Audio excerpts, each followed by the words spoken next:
Aza journaliste, Aza politicien. Le logico tellement comme un patron. Qu'un journaliste est tenu dans modestie, dans sobriété. Quand un journaliste a commis tenu balance un patron, c'est qu'un journaliste il confirme son identité. Ce qu'un ligne a prouvé non parce que Baza pour reprocher, il voulait aller faire baigner un journaliste infirmier, agent et ADN. Si effectivement il n'est pas infirmier, s'il n'est pas un agent des années, s'il n'est pas membre de l'UDPS, mais s'il est vraiment journaliste, il y a une procédure simple. C'est la réunion, mais à notre grande surprise, le même jour, on a vendredi, il y a scellé la porte à UNPC. Déjà, ah bon?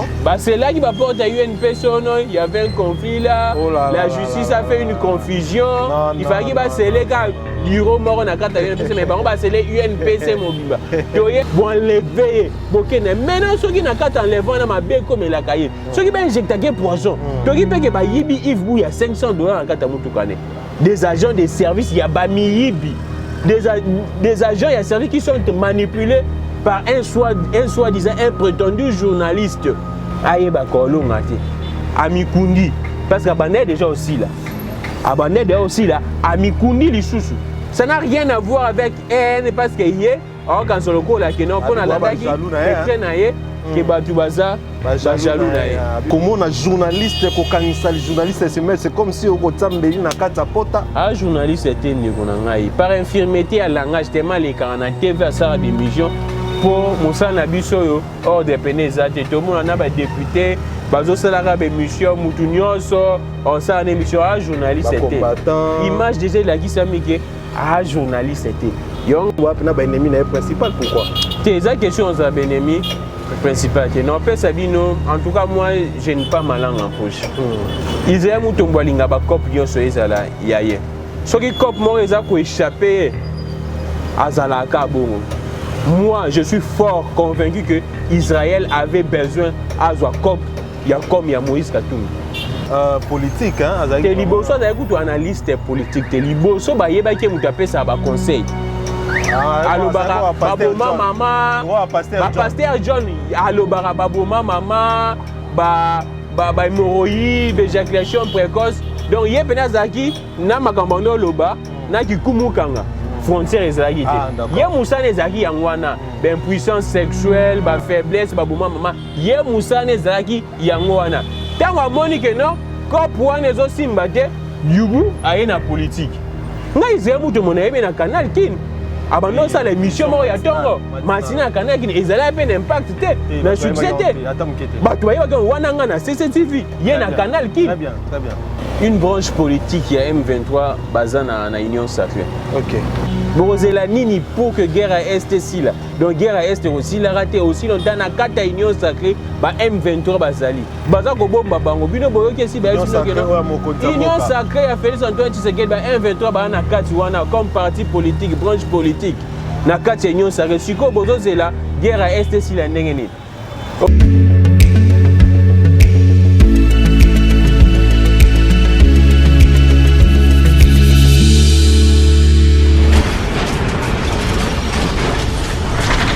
Ma mission TV, le miroir du monde. Ma mission au cœur des actualités, réfléchissons pour notre pays, chers internautes et fidèles abonnés. Bonjour, bonsoir, bon après-midi, bienvenue dans votre émission Réflexion. Réflexion, une émission produite, créée par nous, ma mission pour vous, nos fidèles téléspectateurs. Alors, Bolinga Kabiso, Bolinga ma mission, télévision, Boyi Malam, l'émission Labino.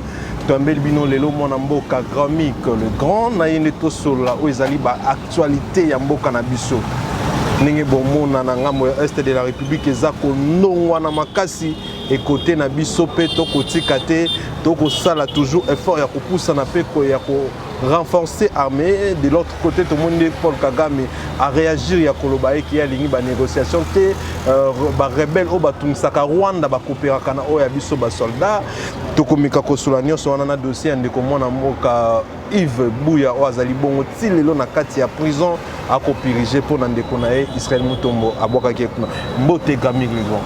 Mbote ndeko na ngai weshi mbote pe na balandi nyonso ya ma mission télévision mbote pe na ndeko azofilme biso mawa eza makasi na kati ya motema omoni moyo eza makasi pamba te malgré elange bandi mais mboka na biso nzambe apambola yango moyo eza makasi pour que babilanga mpe kola bien biloko nyonso ezala malamu mingi bamama mpe batie bamanioko ekauka biloko ebelebele mais toye na lombango mpona kocontribue na éveil ya population pamba te esengeli tolobango na moment oyo towana besoin peuple alamuka peuple atelema oyo ezoleka na este esala pasi donc ne directement mpona opesa compassion na ngai na bandeko nyonso baza na este bafamille eza kozala divise bapapa bazokufa bana bazokufa oyo baza na bango bainnocent bayebi eloko te balia na mbongo kutu ya leta te bayiba mbongo ya leta te aussi longtemps bapoliticien bazolia mbongo ya leta matin midi soir bazopomola mbongo ya leta bapoliticien bébé de la république depuis abotama ti akomi na age oyeka république elesaka ye abotami mwana mokonzi république eliesa ye akoli akomi mokonzi république eza koliesa ye mais bato bakufa na este nanu balia ata 1 franc ya république te au contraire kutu na misala na bango nde bacontribuera na république mais baza kokufa sous un silence en tout cas complice, je dirais pas sous un silence coupable mais sous un silence complice ya bandeko na biso ebele o baza kokama mboka oyo. Merci beaucoup ndeko Gamig Legrand. Avant tokota na makambo esami lelo na lobby na olinga na ebanono avi na yo na makambo oya este depuis ebandi ndeko Gamig Legrand biso kanisa ke kokutana ya mokonzi ya mboka na ba M23 ko yali soute que tokoki kosatana peut-être na mouvement mosusu asika mais kaka le même M23 ezongi lisusu en pleine force ekosala mama na dégâts oyo lelo ekomeli biso mpe na ngambo côté ya este. ndeko na nga oyo tina obanda na révélation bato baolanda biso bayebake une branche politique ya M23 baza na union sacrée. Ok. Na bandeli branche politique parce que M23 eza divisé ya na branche militaire na branche politique.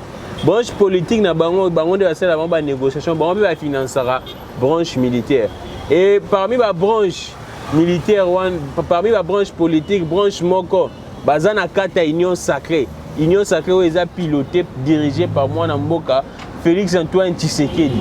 Maintenant ceux qui déjà bino ba yimboka besoin information bongo révélation bongo qu'est-ce que vous attendiez pour que guerre ya est ici là nazwe baté Borozela nini pour que guerre à est si là. Donc guerre à est aussi la raté aussi longtemps na kata union sacrée ba M23 bazali. Baza ko bomba bango bino boyoki si ba union sacrée a Félix Antoine Tshisekedi ba M23 ba na kati wana comme parti politique branche politique na kati union sacrée siko bozozela guerre à est si la ndenge nini.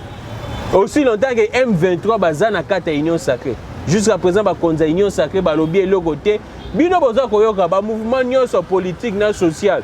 Baza ko annoncer ba manifestation déjà lelo déjà kutu ebanda depuis vendredi lelo pe ba manifestation ezali devant ambassade ya Rwanda mais bino boyoki ata structure moko ya union sacrée lobielo bande ko na ata structure moko ya union sacrée lobielo UDPS obiso tout ebaka UDPS bazali na première ligne ya front pour que basala ba manifestation boyoki ata discours moko ya UDPS et lelo na mawana motema noka Peter Kazadi azolo bono Félix Antoine Tshisekedi départ comme mokonzi nano achanda officier mokote mais n'habité c'est de l'irresponsabilité n'habité Peter Kazadi wana na salani je ne sais pas son émission muzunde na salani ke batoko ba Peter Kazadi baza sous pembeni ya Félix Antoine Tshisekedi te baza ko bebise kuté mais baza ko polisaye parce qu'apparemment yé moko Félix Antoine Tshisekedi aza déjà robeba mais apparemment baza ko polisaye. Comment est-ce qu'il peut dire ça? Il peut tenir ce genre de propos. C'est-à-dire, Peter Kazadi dit à la population que non, Félix Antoine Tshisekedi a complice. Félix Antoine Tshisekedi est pour quelque chose. Comment expliquer?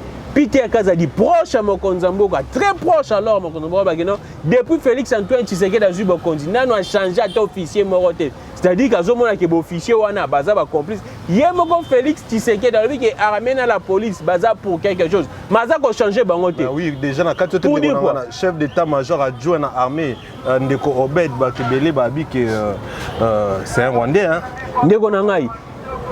tant que biso tout décrier ma campagne infiltration armée mais Peter Kazadi alors que non Félix Antoine Tshisekedi non a changé d'officier mais officier na tout ba uta na Kabila c'est pour dire quoi que Félix Antoine Tshisekedi a yebi que officier na baza infiltré matiki bango c'est que baza batunaye c'est que yé pas na cop wana c'est ce que Peter Kazadi dit alors bien on lelo alors bien on lelo que non Félix Antoine Tshisekedi non a changé d'officier mais donc officier on a complice Félix Antoine Tshisekedi a yebi bango azomona bango mazotika babo ma population congolaise donc Félix Antoine Tshisekedi azotika population ekufa yaza na été comment expliquer que le président depuis leur nan lobby atate ndeko nanga wechi depuis leur Félix Antoine Tshisekedi dans lobby balanzela ya ministre na ya défense ndeko nanga Kagame kutu batu baza ko kufa Kagame batu kutu baza ko kufa te mais Kagame lobby siko biso a batu baza ko kufa chaque jour lobby batu kufi et plus de 20 personnes liboso ba M23 ba komi ko sala biso ping pong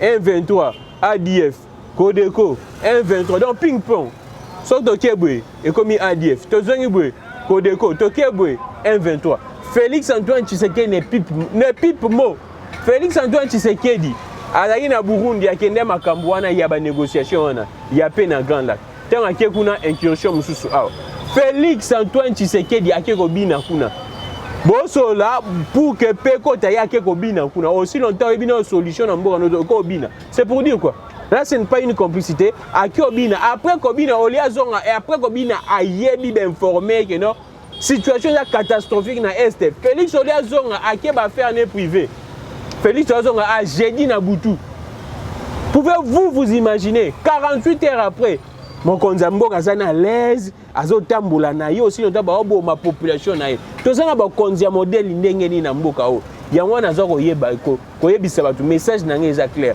bato nyonso bazo senga to ça la guerre na Rwanda na souhaiter la guerre civile c'est-à-dire que biso mo peuple to côté libango mais so boze la guerre conventionnelle c'est-à-dire armée na biso bunda to la mboka kende na ba position modèle toza déjà infiltré baza ko soutenir infiltration na baza ko teka mboka siko na ba konzo modèle na soki to lobby to officiel disait guerre mais sili to teka mboka to ka mboka la raison ko lobaye que armée za infiltré ndeko nanga soki armée za ki infiltré yé pona nini jusqu'à présent longola to officier mo côté donc pona ya za ko mona que armée infiltré de or biso tout to bi que armée infiltré wana to bo yango te armée infiltré depuis kala Félix Antoine Tshisekedi a officier na baza infiltré pourquoi c'est parce que si j'ai fait une lecture, c'est-à-dire que mon condamné a accompli ça, mon condamné a d'accord en infiltration, c'est-à-dire que mon condamné est dans les deals, nos autorités ne sont pas innocentes, ne sont pas des victimes, les autorités ne sont pas complices, elles savent ce qui se passe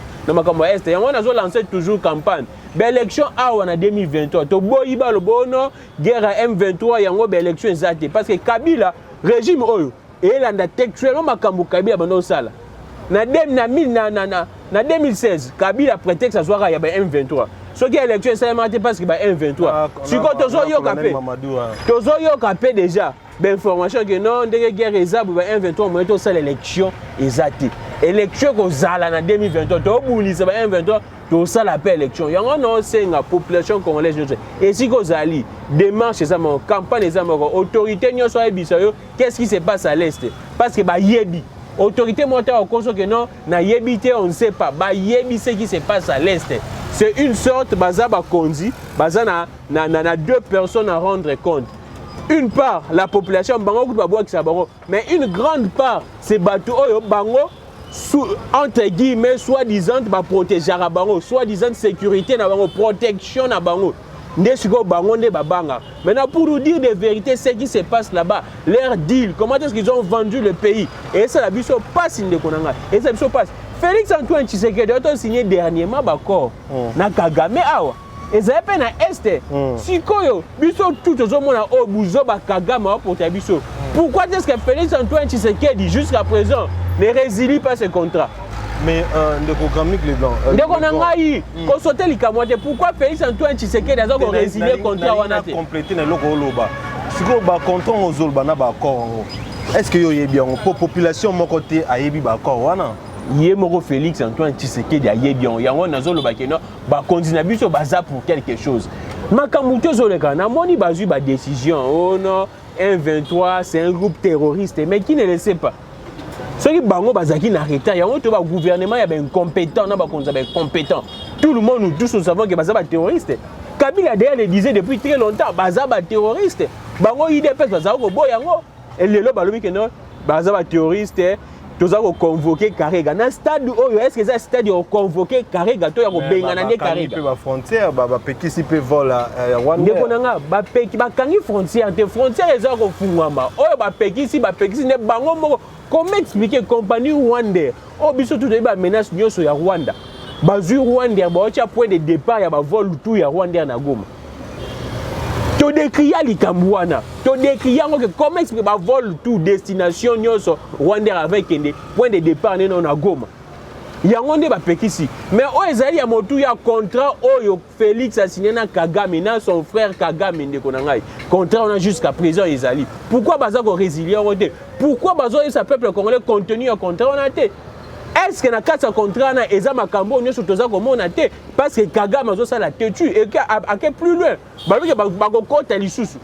Là, c'est le discours de Kagame. Alors, que ba kota awa na ba Ougandais pour que ba traquer ba FDLR. T'as la têtuté c'est à Kagame. Si on y a moi tout ça comme tout la question. Et depuis Kagame a lobby Félix Tshisekedi a lobby le côté.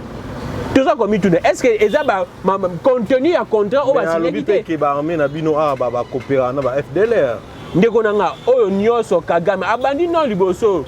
Ko ba ke no bango baza Mboka moi Moukié, ils ne peuvent jamais faire la guerre ici parce que bah Moukié et pour lobby makambuna na nyonso. Maintenant non yebisa Kagame na yebike a Rolanda bisu. Ayoka appelle lingala. Ayoka lingala za pena ba interprète na ye ayoka lingala. Na yebisa Kagame mboka o eza mboka ba politicien ti. Eza mboka ya population congolaise. Ce pays n'appartient pas aux politiciens.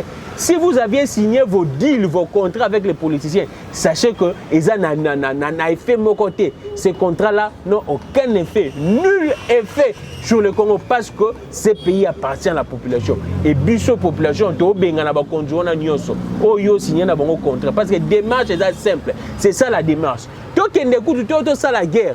Parce que tu as Kandemboka, na ba konjo, tu as Kamora, tu se retrouvé na Kasavubu oyo, tu se retrouvé comme Yaba Rwandais. Parce que nos autorités sont prêtes à tout.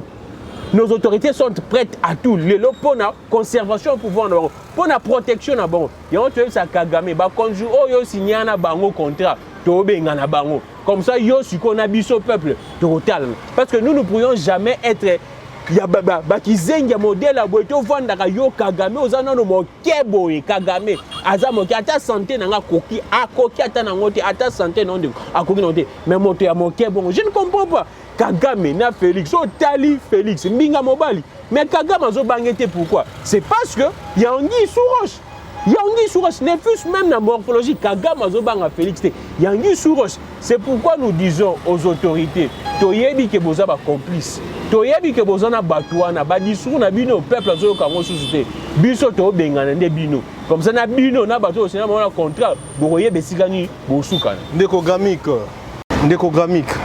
le 21e bataillon qui est na Katsa Est, Outi Lubumbashi, Yokolo Bae, Okolo Bae, Ketokolo Ngate. Bongo basoda ebele onyoso baye wana baye pamba ngonanga o baza déjà kuna ba sala ni faut eza basoda na bisote to koti na 1 million de bataillons faut eza basoda na bisote wana nyoso zaka ba formalité za ba trompe œil ba connexion bazo sala ba yebi ke ba sala loko moko te kuna combien de fois ba kodeko wana arame na biso un cercle bango ba bengi awa na commandement suprême awa to tirer bango to fusiller bango non botika bango bo encadrer bango to mona on a bilili comment est-ce que bazui ba kodeko ba che bango na kata motuka FRDC ba soda ba otambwisa bango ndeko na ngai combien de fois qui ba Mamadou Ndala balela combien de fois ba Boudja Mabe balela combien de fois ba konde ba bato ba bauma balela ba soda miso nyonso ya mpifo ya makasio basala ke pour que to bengana banguna balela soki bokangi ndeko nanga ti siko ça qu'on appelle sur exemple ya ba Kodeko to mona ba image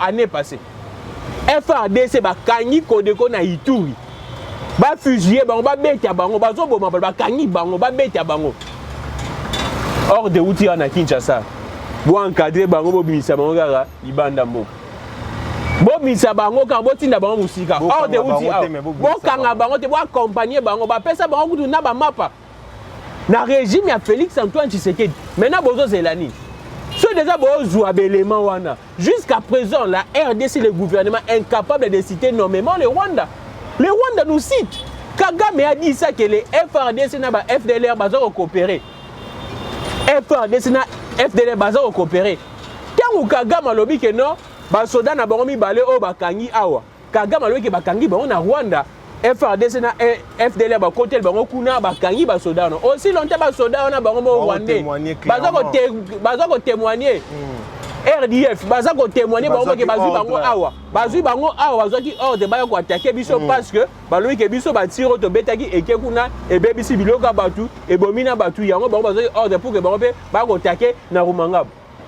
Mais Kagame alobi que non bazui bango awa tano no Kagame ndenge awasaka na biso kula bana miki awo biso kula bazouer mutu ko na Kagame a mutu bena na ebité o terminer obeti atambata obeti mbata parce que non comprendre Félix na mbingazana hôtel mabe na Kagame zo seka Kagame wana na ebité je ne sais pas comment est-ce que il y a une option de on ata batindi combien de troupes na est bon ça les loroté parce que ba soldats avant ba ça les logo ba ordre ba commandant na bango à moins que ba soda na biso basala oyo to bengaka sursaut moko patriotique na yebité basala oyo na armée ba bengaka violation même des consignes ba yoka ordre ya ba supérieur na bango te c'est ça même que moi j'appelle le sursaut patriotique c'est-à-dire que ba pesi bango ordre botika bango mais bango ba beti bango comment expliquer quand porte-parole ya liboso armatanga comme ya Rwanda ba sanctionner. Très bien. Ba sanctionner commandant liboso wa tanga kombo ya Rwanda ba sanctionner. On a auto gagner la paix générale à la police oyo hein tant alobi que ba maman en tout cas bo simba ba pa ou ba nini mon si ko ndeko na bozo zela nini ke ordre ya gouvernement oyo etinda ba militaire kuna basala pelika bon ça alors de so batini bango boye c'est marqué non bo encadrer car bango bo sana bango bien po biso mo toyebi c'est un deal ndeko na ngai. C'est une escroquerie, c'est un montage. Bah, bah, vendre, bah, piller, biso, to vendre, bah, to souffrir, bah, ça dit là, bon, na ebisio, bientôt, moi, tension, matiboué. Bientôt là, makamou ekita.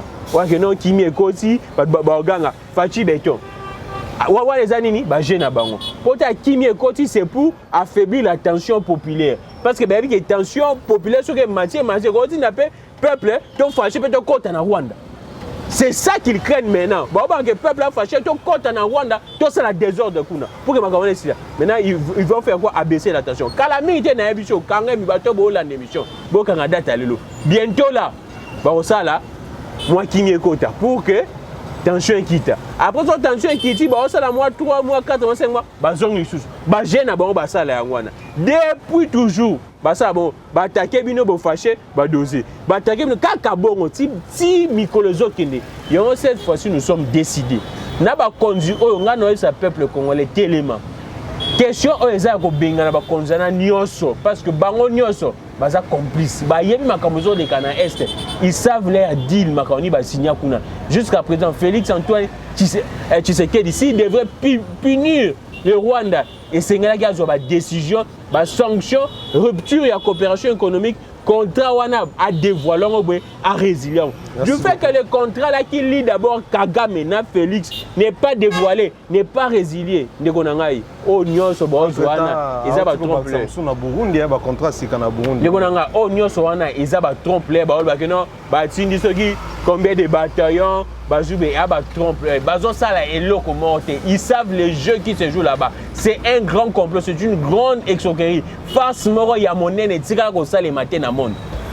Merci beaucoup Gamik le grand, merci. En tout cas Toro Lingato zipa moi moke parenthèse ya makambo ya parenthèse à mambo ya est. Alors tout sur la makambo etali nde kona biso Yves Buya. Si le mokolo lelo toza lundi aza toujours na cachot.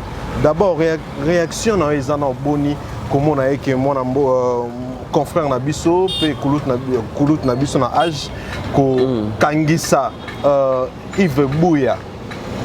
Et ça, c'est bon. Obenge nani? Confrère. Tu as un confrère. Confrère, tout le monde a une image ici. Un membre UDPS. Ah, d'accord. Tout le monde a une image, on a l'émission de drapeau UDPS. On n'est pas comme ça, il de pèse. Drapeau IDPS Nassima. Et puis, on a dit la question, il y a un journaliste. Ah, il y a Bino. Au moins, il y a Bitumba Bino. C'est-à-dire que non. Ndeko oyo zobenga confrère on a azala qui était azam membre IDPS ça là que ça biso que non il y a zongi sa carte na il y a IDPS parce que un journaliste ne peut jamais faire une émission dans drapeau IDPS Nassima. Drapeau IDPS Nassima puis pas question journaliste tu sens que journaliste ça ko yebisa yé que non combat na bino na Etienne et puis il peut sentir son discours c'est l'IDPS. OK. Aza confrère te. Aza muto IDPS. Le bande muto IDPS akangisi Yves Bouya. Yango makamtoza côté les mela. Na bandeli un régime qui s'attaque aux journalistes c'est un régime aux abois. Un régime oyo mosala ne komi ko attaquer ba journaliste et un régime moko et komi na souka ils ont yebaté ba komi essoufflé. Yango sikoyo tellement ba bi que la presse c'est la quatrième pouvoir, la presse resensibiliser opinion pour opinion comprendre ba bêtises na bango. Yango ne serait maintenant intimider presse. Message est clair. Libération immédiate et sans condition, en tout cas inconditionnelle pour Yves Bouya. Libération immédiate et sans condition pour Yves Bouya.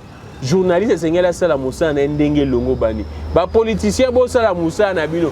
Soko Salamoussa no ndenge longo bani. Soko za na ba norme non. Journaliste a quoi inquiéter oté. D'ailleurs, mutakangisi journaliste Israël Mutombo. Aza journaliste té. Aza politicien. Il y a des gens qui passent. Combien de fois il y a yo qui ça va tout passer? Combien de fois il y a yo qui ça va tout passer? Combien de fois il y a yo qui ça va tout passer? Moi na Chadari, à quel heure porter plein na UNPC? Moi na Chadari, à quel heure porter plein na UNPC? Voilà. Comment est-ce qu'il passe combien de fois il y a yo qui ça va tout passer?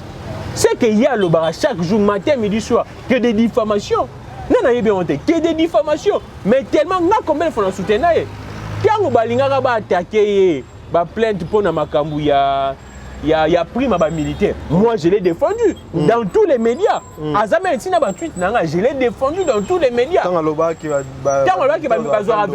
Je l'ai défendu. Même makambu ya ba Chadari oyo ya ba carte visa, moi je l'ai défendu. Même dia kendaki na est kuna ba doit critiquer, moi je l'ai défendu, je l'ai soutenu.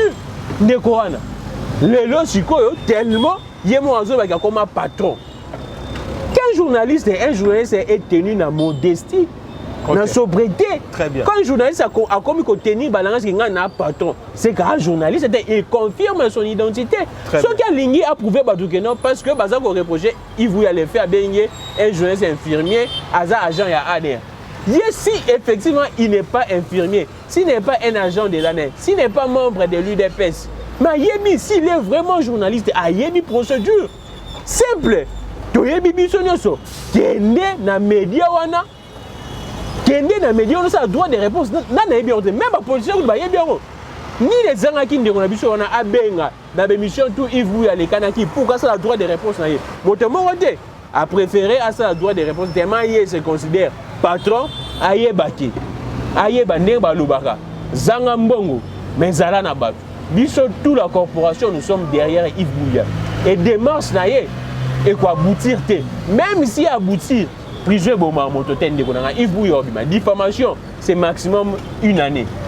Diffamation c'est maximum une année. Mon canoni bozu pour réunion ezala qui la fois passé.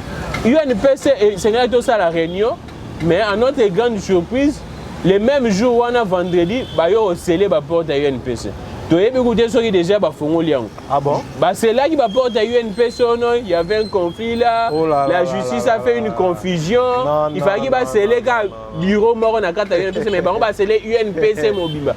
Tu as évité ce qui est complot tellement ba yoga qui non to ça la réunion là. Bah sceller ba porte à UNPC to ça qui réunion te tokende na biso na parquet pour que tout ande na biso Yves Bouya. To ça cause la lelo. Bah ça biso total la suite lelo. Toute la suite, l'élo. Mais quand Yves Bouya a été en prison, diffamation une année à Pamba. Yves Bouya a Robima, État Robima, on a plus fort. Et bah jeunesse il y a combat, bah jeunesse engagé, bah les maraté, bino bah politicien. Au besoin au cancer bah journaliste, bino bah politicien. Au besoin les Kanaka décima bah journaliste pour que bon cancer bah journaliste. Toye bibino. Et bon les mbisa bisoté. Régime est aussi là déjà. Mandat ya Félix Tshisekedi aussi là déjà année prochaine et tu royer basikoyo Kabila sala makamunyo soana quand les CNSA dénoncent, Makambo tout au dénoncé, CNSA dénonce l'arrestation arbitraire. Comment vous pourriez enlever un journaliste? Enlever un journaliste. Et là, Israël qui se dit journaliste, aucune excuse. Donc, hier, Israël, aussi dit dans un état de droit, c'est même craché Nabokonza Félix Tshisekedi dans un état de droit. Comment vous pourriez enlever quelqu'un? Oh, vous n'avez à craindre, tes domiciles n'ayez pas tout baillé bien. Bon, enlever, maintenant, ceux qui n'ont qu'à enlever, on a bien comme la cahier. Ceux qui ont injecté poison, ceux qui ont fait Yibi Yves Bou, il y a $500 en Katamoutoukane. Des agents de service, il y a Bami Yibi. Des agents de service qui sont manipulés par un soi-disant un prétendu journaliste. Manipuler modèle bon tu bah service à sécurité ya modèle bon on est bagos va service à sécurité. Est-ce que se représenter déjà des fois atteindre de Kobuya na Kacho? Est-ce que yemo déjà et pour bamsu ba ko loba qui a mis là qui a sali plainte a mis Sameli a sali mamuto akei akena eka puis bakangi maman bakei bango kangande. Ndeko nanga nyoso wana Israël ami sambela asala nini ya yeba ko longa te. Ayeba ko longa te. Ami kundi parce que bande déjà aussi là. Abandé aussi là, Amikundi Lisusu. Ça n'a rien à voir avec haine parce que hier, quand sur le coup là, qui non, pour la date qui est naïe, qui batu baza, jaloux naïe. Et ça n'y a pas si mingi. Israël moutomba qui non batu baza, jaloux naïe. S'il y a des gens, parmi des gens au Matisse émission naïe, il y a des journalistes dedans. Akatala, il faut qu'il y a un journaliste c'était une émission naïe. Ceux qui battent pas jaloux naïe, balinga ba yati une émission naïe. Non, ba rotabino mo sapima, c'est perfect, babibino pena, boko yo kele zwa makasi bino na perfect. Ko banana Peter Tiani, ti na bino nyosa. Ndeko nanga, omoni ceux qui muta komi ko kweya. Akomo luka siko esika nini akosakrocher. Wana eza chute. Ndeko Serge Kabongo, azana na succès ko le kaye. Serge Kabongo ezaki la seule émission batutu bavandaka. La seule émission awa. Yé émission na yé, azane na impact na yé na diaspora, mais ndenge Serge azaka ko telema na 9h ba venir nyonso ka Serge Kabongo. Serge Kabongo ba yokele likunia te boka ka yé nani yokele likunia. So muto moni ke yé mo akomi ko sa ba déclaration nana lobi ke aza jaloux na yé. Nana liaka na sani na yé. Tous les journalistes vivent na masala na ba salaka. Nana liaka pa Israël mutu te. Combien de journalistes va PCP ba cop? Ngane ba Joseph Belé ba PCP ba cop. Ceux qui suko mutu ayé li au cop. Il écoute selon les informations. De Yves Bouya Loba qui a bomara batuna sima alinga que il écoute selon les informations, yende mutu selon les écoutes. Là c'est une révélation. Quand lui il dit que non batu baza ko yokele likuna. Selon nos informations, yécoute ndem to yokela baninga likunia. Yende mutalinga ba cop yo so ya pa na ye. Ceux qui va bengi ye baza na besoin de journaliste mususu. Ya lobaka bozwanga. Mais moi j'ai des journalistes au ba PC ba cop ebele. Miso mo totinda bato bele nga moko nazala na cop nazwa numéro na ye na pesa. Mais ya osala ngote ya koloba ke non ngande munazana top ngande ngai. Est-ce que ngande ivu abando babenga ki epona likambo uti pena awa e uti na likambo oya ya Espagne wana. Ndeko na ngai ko kota esoki alingaki te ivu ya kenda Espagne. Ndeko na ngai kasi makambo ngoto lo ba selon nos informations yende mutu kutu asala baninga nko yende mutu ajalousa baninga. Yende mutu a jalouser baninga, c'est-à-dire il se considère à ba moyen belé mais yepeka mutu azo jalouser baninga, yepeka mutu azo jalouser baninga. Moi je ne comprends pas. Ba journaliste ba belé ba PC ba cop et belé biso tout ça na cop no baza na besoin na ye. Au PC numéro au benye mususu ke non tala cop ezabo au PC cop mais ye est-ce que ça lango déjà? Ya ça lango déjà. Ba journaliste belé baza ko le na kombo na ke ya bomaka bango parce que ce mutu a benyi yo abi non na besoin ya wechi.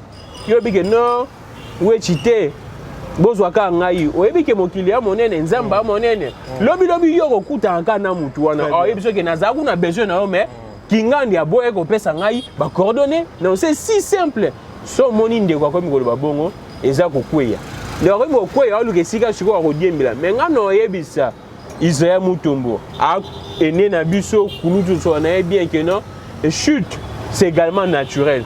Mutunyo sozoka mati atika la boete. Mutunyo sozoka mati okokweya. Et tant okokweya, eloko yo sauver sozaki bien na baninga. Sozaki ka bien na baninga nde sauver. Sozaki bien na baninga te nde olela.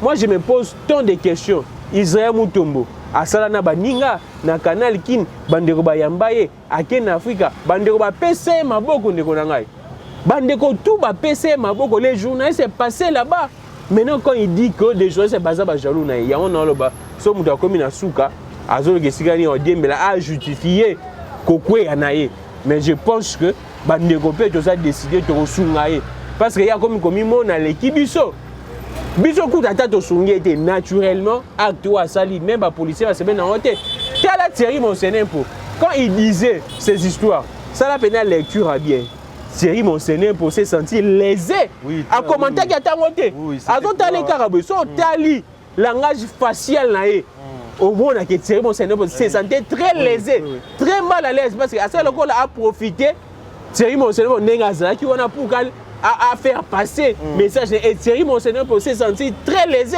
Oui, je pense que tout le monde est contre. Même Félix Antoine Tshisekedi, même Bajouna UDPS, ils sont contre ce qu'il a fait. Il y a un monde aussi l'Issaïe. Et là maintenant, à l'action en face, il y a un monde d'union effectivement, oh Bajouna qu'on reproché naïe. Et ça yangwana.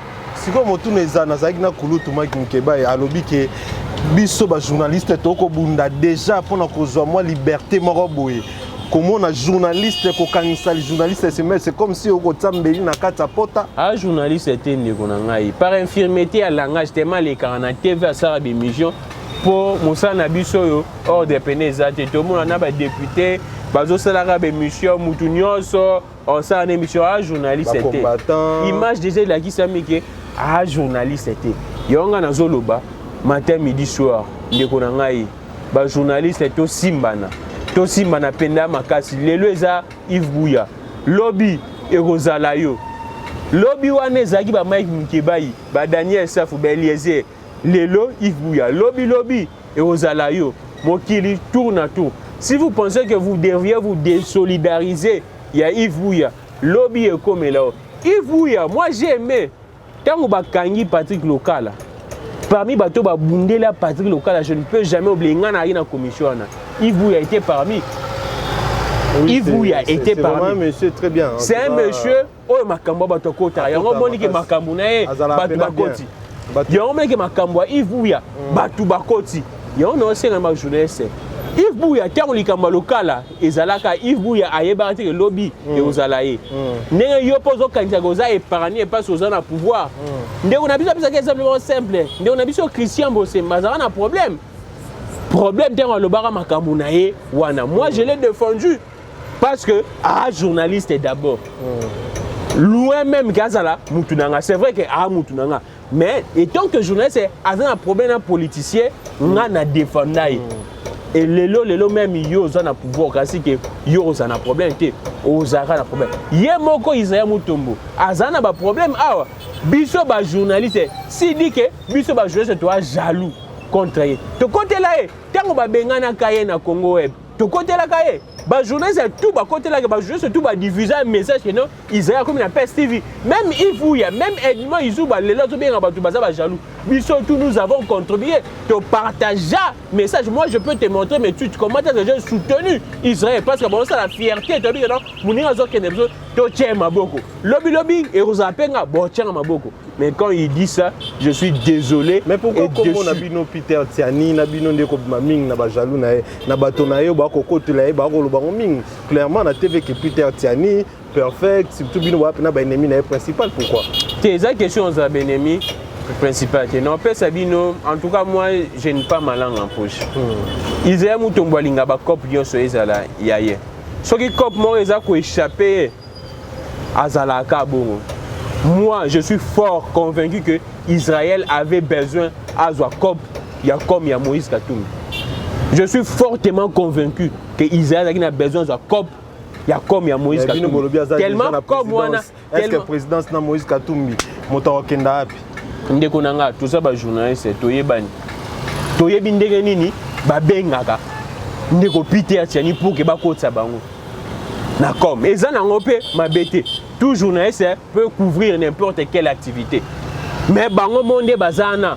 C'est parce que quand abatu baloba na bangote. Mais ceux qui ont brandir ba preuve, il y a un message comment est-ce qu'ils écrivent pour que ba couvrir l'activité, il y a Katumbi. C'est simplement ça. ndeko Israël Mutombo Mike Mukeba ya leka na mbongo na chaîne na ye o Moïse Katumbi atindaka pour que bazwa soin ya moto oyo Israël Mutombo a présentaka biso kazobela Moïse Katumbi a déboursé de l'argent et selon même mes informations wana na bombi mais ndeko Israël Mutombo ba si pense que Perfect Télévision eza contre nous avons des informations aux autres mettre on a place publique on a très ridicule mais na flashé kaka moi je suis fort convaincu que Israël Mutombo voudrait avoir la communication ya Moïse Katumbi parce que y a lingaka ba marché nyonso ezala yaye ata yo lelo so ozu marché no mo ya comme écoute bien yo que le monter ma passe bon le que non yo no bundisa yo pour que a se victimiser pour se dire que y a zara jaloux Peter Tiani peut jalouser Israël Mutombo en quoi Peter Tiani ba yebi avant Israël Mutombo quand le Peter Tiani faisait rage tant au vrai journal et ça la succès nango Israël Mutombo yeba quitté Israël Mutombo yeba ni ba 2018 avant l'élection 2018 avant l'élection Israël Mutombo yeba ni Poliboso ba yeba tant que analyste politique hein Teliboso za écoute analyste politique Teliboso ba yeba ki mutu apesa ba conseil alobara baboma mama pasteur John alobara baboma mama ba hémorroïde éjaculation précoce donc yé penazaki na makambono loba na kikumukanga frontière ezalaki te yé musana ezalaki yangwana ben puissance sexuelle ba faiblesse baboma mama yé musana ezalaki yangwana tango amoni ke non cop wana ezosimba te yubu aye na politique ngai Israël Mutombo na yebe na canal kin abandon ça l'émission mo ya tongo matina kana kini ezala pe impact te na succès te bato bayeba ke wana nga na CCTV ye na canal kin très bien nga na CCTV ye na canal kin aza mutu na nga na bien mais je suis désolé quand je dis ce genre de propos na télévision parce que Israël Mutombo il dit que biso toza ba jaloux na tango azaki na canal kin bato pesaka ye maboko ake en Afrique azongi na Afrique bato pesi maboko les joueurs venaient là-bas ye mosane zaki wana européen bato ba conseil ya bambetu kopona mwasi na yo ba manono ye biloko na maîtrise ngo bien so tunie ba manono ba boma mama a maîtrise ngo bien ata pena na maîtrise ngo ye makoma politique azaine innocent aye ko kota ndeka na courage wana copie na ye so lingo za bena ba conseil o sa bena musala bien penda na yebike bato ya poto balinga makombo wana mi so lingo za bena conseil faut benga ye makoma politique azane innocent akoti kaka courage kaka sombi kwanga ekotaka wana tokangi parenthèse tango ya ye na politique akuti da ba Peter Tiani da ba sala ba succès Peter Tiani akwamviye ni pa Israël Mutombo Peter Tiani akwamviye ni succès ya vrai journal nana yebi yango te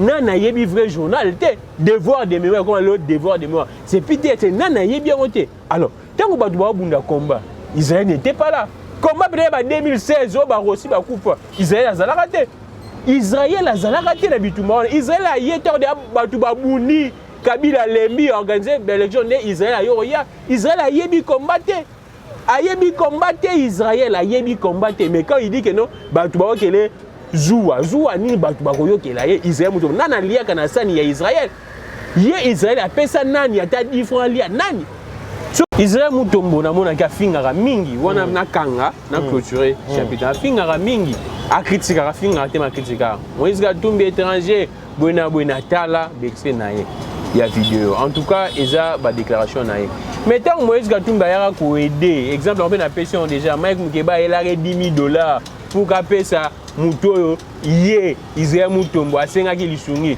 pourquoi Israël Mutombo boya ki tialwa que non eza étranger azwa ki avec esengo azwa ki avec plaisir c'est pour vous dire que tout ça ce qui a le perfect nde muteza ko yokele likunia ye nde mutalinga se victimiser azali na besoin de communication ya Moïse Katumbi tellement échappé à zo lukachiko moyen tout à se victimiser nyonso wana toyebi yango mais ndeko abosa yebake na mokili nzamba sala mutu na part na ye o ya zozwa déjà eza part na ye alia aluka te kazo ba part nyonso parce que ba jeune comme trop na musana biso senga to telemelango mutu akene boye ba ise no to ana besoin ya journaliste XYZ ya ko ba ke no bo pesa nyonso ngai ngana gera bango nga nebi comment est-ce que bokoyi kozwa bango à travers ngai donc so bozana ngai boza déjà na bango donc bino bokomi lokola ba sous-traitant na ye c'est-à-dire que ya liaka mbongo ebele na sima bino apesa bino ba miette toza ko teleme la pratique wana et pratique wana eza makasi mupanzi na bango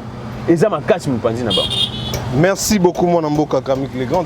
Vraiment ok na suka émission na biso mais avant de clôturer ndeko Yves Bouya lolenge ni bomoni na kasho est-ce que comme so abi abeli te abeli te Yves Bouya aza lombe mobali Yves Bouya bundi bitumba trop bato bele ba yebite mais bitumba tout o Mike Mukeba ya bunda Yves Bouya za na simane à l'époque on a Mike Mukeba azopela Yves Bouya na simane donc o eza bitumba mikie bitumba kuta minene na ba corneille nanga na banani Yves Bouya abunanga na soli na mwana mboka Yves Bouya na moni mwana mboka Yves Bouya santé za malamu moral les a au zénith et toza ko bunda et il est prêt à tout il était préparé à tout Yves Bouya ndeko na ngai il était préparé à tout moral na eza kimia mais na kosukisa na kolobaki bandeko nyonso ba journaliste bozala na ba problème ba défendre bino mais lelo baninga bazui ba problème boko molia mon pardon faut sukisa na compléter le monde mambo ba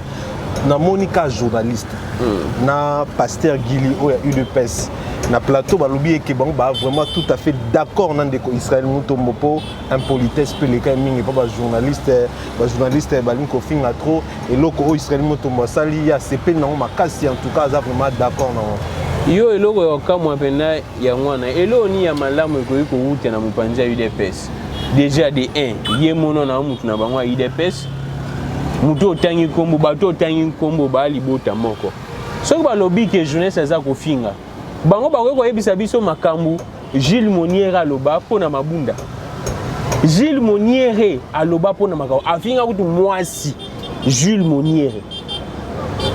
Moniere afinga mwasi ben jour matin midi soir ils ont proféré dans le parlement debout na bango yé pasteur Gili on ba tout qu'on habite moi là je ne peux pas en tout cas parler à moto le la pasteur Gili à sa mission en français la lancé défi à pasteur Gili à sa mission à il y a 15 minutes 10 minutes quand en français oh makambu faire ça là oh Robino salagi na plateau TV5 monde eza malamu oh ya kosala azamaeli aza ingénieur tondimi bien tondimi asala kaka ata banalise ne on asala soki éveil soki nini asala ngata 10 minutes kaka na français devoir asala 10 minutes kaka devoir pasteur Gili monsieur pasteur Gili moi je vous défie faites une mission même un décryptage de l'actualité pendant 10 minutes en français. Soit lancez-moi un message, en français. Juste ça. Très bien. Encore nous, ça l'a monté dans mon esikato ngano le makambunayo. Parce que politique politique et baby tant Félix Tshisekedi a joué beaucoup. Nathan Kabila. Pasteur Gili nana koki koyambe na TV na tango Kabila na ba débat politique bena ezalaki pena de mission politique ezalaki na tango Kabila pasteur Gili nana oyambai pasteur Gili nana oyambai c'est parce que makambu tout est baby na mboka oh la République est dans la rue même l'éducation est dans la rue la politique dans la rue ya mona bandeko wana ba côté na média nga penda ngai na yebite na tango Kabila pasteur Gina na oyambe yango mona ti sikoyo be mission na sala o bino tukaka boyebi wana be mission na sala yango émission penda boye émission penda émission na ba norme journalistique à côté là on a lancé défi 10 minutes gars ya français 10 minutes ka so sali yango te en tout cas et so pa pasteur Gili 10 minutes ka ndé kwa sengo 10 kaka na ndelete na français mambolo barano baluson ce qu'on a français à 5 10 minutes. Merci beaucoup de Kamik le grand. En tout cas, confrère on andima kasala ramusana et qui toko. Oh les loso bo simie. Ngamo na roya na ninga na yaka toujours na première parce que bande koloko bango boto na bango so mingi te. Tende on il faut penato se soutenir. Moment où to comme na on peut na profiter lancer message na ba journaliste nyonso engagé. Moment où to comme nango photos a vraiment uni. Vous allez tonner te ko kamwa te na ba menace parce que le régime est aux abois. et acharnement na bango ezala pas ba journaliste siko biso force na biso ezala solidarité nde toza bomoko bongo na makambo buya lelo ndeko na nga wechi yeba ke solikambo ekomelio compter en tout cas na bord na nga na ko sensibiliser bandeko et on doit senga journaliste tozala uni na unité ba kokelo ko monter jamais un politicien a gagné un journaliste jamais un politicien journaliste ou azaka proche à peuple jamais un politicien a gagné journaliste na ça ndeko na nga Israël Mutombo okoleka lushima te okoleka lushima te donc yo so za ko se considérer yo penda yo mutu a pouvoir oleka lushima te lushima ye wana na mabele lobi kombo na yo bo betango lisusu te et so lingi ozala sauver obika esengeli obatela entourage tala sima zonga moto Israël Mutombo tala sima zonga moto tant ba je ba mpesa maboko tant bando le ko matisa émission na Africa TV moi je voyais des journalistes ba longé kiosque ba traverser mbamo en Afrique pour que ba matela moi na mai émission l'autre émission est comme bon c'est grâce à ba Mike Mukeba il y a l'époque ba journaliste ba Daniel Safou ba Christian Boseme ba Peter Tiani wana nyoso ba lekona mais l'autre comme ici ba confrère na ba journaliste o pe ba peso ba couloir ba peso ba contact to pesa na ba numéro ba politicien na yebe ngote biso na biso ba journaliste pesa na yo tango yena politique sika ozanga ba numéro ba pesa ka yo ba numéro maintenant quand vous traitez vos confrères de jaloux tala sima zonga moto. Merci tout le monde entendila moko poto silisa mobulu o ebimaki mokola lobi ndeko na ngana Assemblée nationale to moni bato tout ba kolela balobi Congo oyo to komi wapi komona eke ba député ko zomela wazali président du Sénat déjà mbutu wana ya kowelela candidat pour na cour constitutionnelle ndeko na ngana gamiki yo komona ngoboni ndeko na ngai union sacrée la République dans la rue. Na temple oyo tobenga ya démocratie, parlement, palais du peuple, nous voyons ces genres d'actes. Ba député bazako wulula. Président ya Sénat, ba benga ye moyibi, ba benga ye nini, na koti na contenu ya makambo na bango te. Mais déjà formé lokwane ça la soni na mboka lokola oyo. Tondimaki te. Après Kabila, tu peux assister sur Namakambouana. Là, ce sont des bêtises que moi, je suis en train de condamner. Et jusqu'à présent, je m'étonne. Aucun mot de la part du bureau et l'Assemblée nationale. Pour présenter ne fût des excuses, soi-disant élus, il y a peuple, bazako finga, injure publique, et des infractions. Mais élus, azako finga, élus, il y a union sacrée, azako finga publiquement, azako yokana.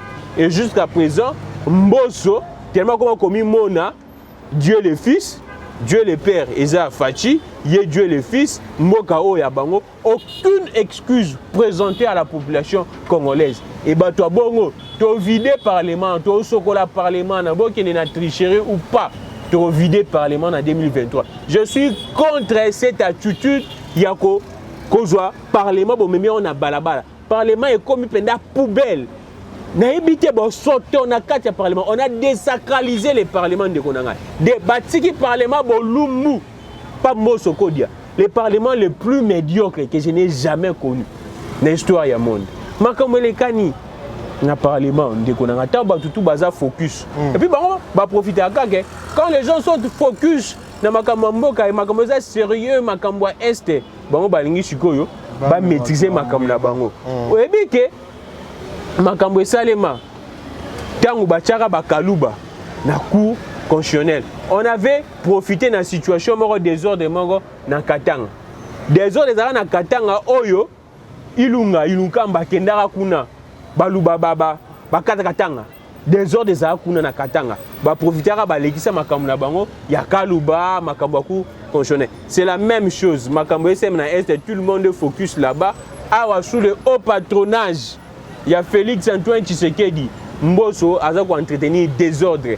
Un congrès pour que se tenir, Kabunda, il y a plus de 7 millions de Konangai. Babeng si congrès lelo, bavide matière, congrès balobi et sili.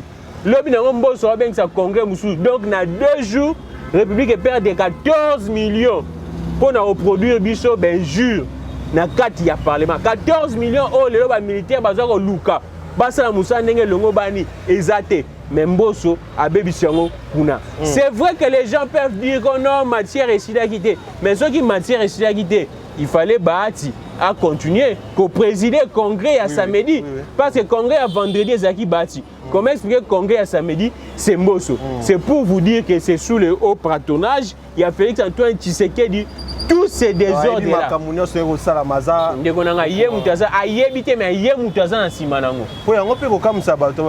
Mbosso ya kolinga kozwa président ya cour constitutionnelle pour nani tant que batutu bayebi ke Mbosso c'est un jaleloliste. Ndeko na ngai. Ba audio et Shukila Mbosso ye moi lobango. Présentement, il n'a plus rien à gagner. Il faut azalaka on a pembeni à Félix Antoine Tshisekedi a PC Maboko. C'est quoi le clairement na yebi ko perdre passe ya ko perdre pouvoir. Mbosso c'est un moboutiste, kabiliste, a une expérience sur perdre pouvoir. Le bayon que ba travailler pour que Félix Antoine Tshisekedi azala c'est soseko na tête à Mboko. Vous pensez que Mbosso peut faire une histoire sans que Félix aille? OK. Mbosso mutazo a instruction pas Félix. Félix a lobango j'ai donné des instructions.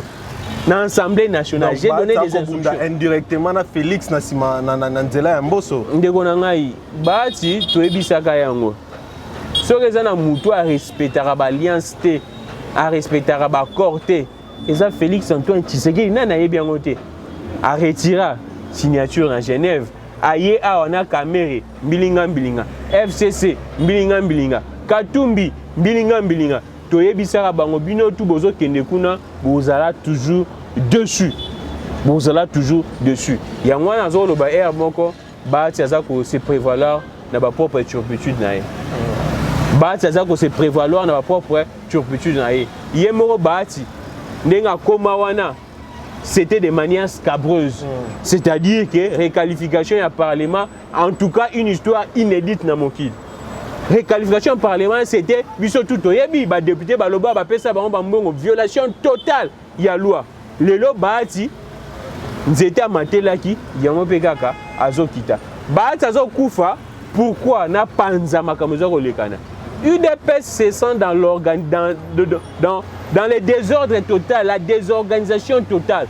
Maintenant UDPS a montré que non Bahati selon les informations bon organisation muki eza ba que non mutoyo soki totiki ye risqué comme la biso caillou na chaussure lolenge ba montagne de lolenge basalaka Vital Kamerhe nebe balingi basala Bahati Lukwebo makambu to mona ya procès à 100 jours ana UDPS na régime ezali na ote makambu souci te que y a peuple pour que peuple a bénéficié non c'était parce que il constatait que non Vital Kamerhe a commis qu'on constitue danger pour na bango essayer tout éliminer ndenge mo pe bosala pour na Bahati.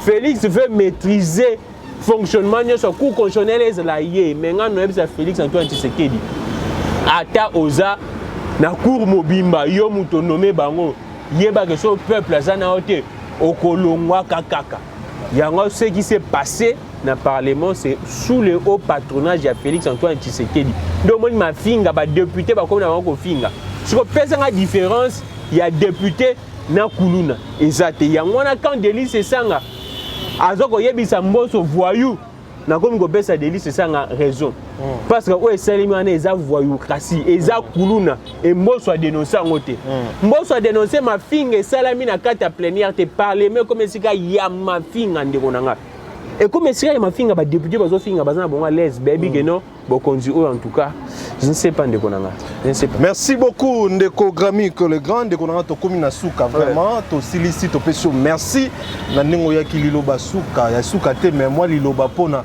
bandeko na biso ya est ya moi réforme encore ya ko réconforter bango par rapport ya ba épreuve tout ba koleka liloba nanga ya suka ndeko Kabuya tiko ndeko plutôt Peter Kazadi j'ai beaucoup aza vieux ya mutu nanga moko boy to soana bien mais on tient biso na difficulté Peter Kazadi vraiment voir no kimia liboso lobi que non ba journaliste ba za bloquer Mokonzi Mboka lelo a commis au nom Mokonzi Mboka changer d'officier mort dedans au fond Mokonzi Mboka ça même incapable de changer d'officier au boss la musala moroté ce qu'on reprochait à Kabila l'impunité alongola rabatote ata ba dosa la mabazo tikaye c'est ce que Félix Antoine Tshisekedi reproduit bande onanga est courage biso to lembité to bundela bino ba politiciens onyo so bomona les égyptiens que vous voyez aujourd'hui vous les reverrez plus jamais. Et les Égyptiens, on est politiciens, oyo, balia ba mbongo, na ba kombo na bino, na mitu na bino pour que ba te kabiso mboka.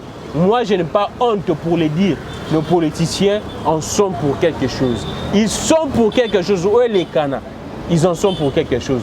Non, c'est comme on a dit, boza toujours makasi biso atolemba te to bundela bino et na nguya pe. Ya bansetre na biso na nguya ya nkolo mboko ekende te. Ba oboma batu mais bo si sa biso nyonso te. So balingi mboka o ekende fo ba boma biso nyonso. Mais tozo bunda pour que situation o esila. To benga no ba konzi oyo situation aussi là. Mais surtout moni eleki biso mo population to kota na Rwanda. To zela kutu mot d'ordre te. Au monde na changu ba kangaka ba Rwandais. Bazela mot d'ordre te. To kota to kanga parce que gouvernement jusqu'à présent zo banga na cité kombo ya Rwanda. Mais bazela biso bientôt là. Merci beaucoup Grammy Kenegan. Merci na ndingo leki na ma mission télévision on peut si biso le coup moko ya mbayo to peut si merci na bato tout bazala qui vraiment liboke ya kolanda biso partout dans le monde. Biloba suka na bande kona biso ya est en tout cas bozala makasi to ebike to kolonga etumba o nzamba ko sunga biso to kolonga etumba o pe kimie kokota na est cette fois-ci pour la libéra. Et puis tu n'as si mbote belé na bibi kapinga o aza ko séjourner na France.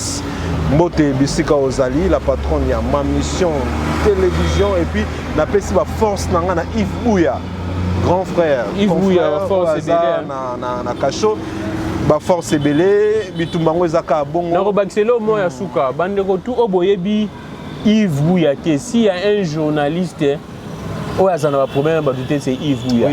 Yves Bouya a parmi des rares journalistes osoko bengié a raté appel na yo on rappelle et puis à cause s'excuser à cause s'excuser ah mon frère il dit ça ata oza journaliste ya lelo ata oza journaliste inférieur par rapport il fera ça mais ba je sais belo yebiso bengié soka ye o bengi mo t'appelle na yo oh ya mbango te ba je sais patron oh ya mbote mais Yves Bouya ne fait jamais ça surtout à patron Yves Bouya so que bengi c'est une émission et qu'a joué un contretemps après il va te relancer lui-même il va s'excuser déjà moi j'avais rendez-vous avec lui mais dommage que ça la lobby le loba ba enlever donc mutu ya bongo soko zuli kambune c'est que yo nous a un problème en tout cas merci ngapa na loba qui on la fois passé na analyse na sala qui en tout cas so aussi problème na Yves Bouya na vie normale topé na vie professionnelle c'est kayo.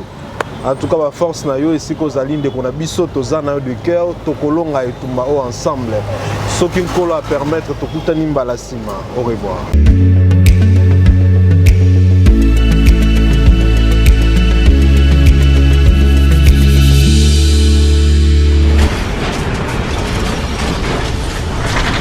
Ma mission TV, le miroir du monde.